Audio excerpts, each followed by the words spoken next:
আলহামদুলিল্লাহ, সমস্ত প্রশংসা একমাত্র আল্লাহ তাআলার জন্য।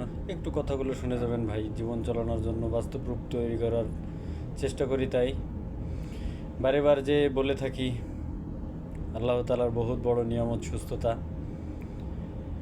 আজ সকাল থেকেই শরীরটা খুব ক্লান্ত লাগতেছে, এত ক্লান্ত লাগতেছে যে বলে বোঝাতে পারবো না। সবাই একটু আমার জন্য দোয়া করবেন, আল্লাহ তাআলা যেন সুস্থতা রাখে, ভালো রাখে, সুস্থ রাখে, সেই কামনায়। এত পরিস্থিতি ভালো, এমন লাগতেছে যে ভাষায় বলে বোঝানো যাবে না। সেই জন্য সবার কাছেই দোয়া প্রার্থী ভাই।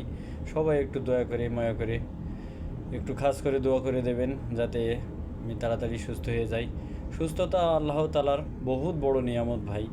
যদি সুস্থতা থাকেন তাহলে আপনি মন চাইলে অনেক কিছুই করতে পারবেন। না অসুস্থ হইলে আপনি মন চাইলেও অনেক কিছু করতে পারবেন না। সেই জন্যই বলতে চাই আল্লাহ তাআলার দরবারে, আল্লাহ তাআলা যেন সর্বহালতে সবাইকে সুস্থতা দান করেন।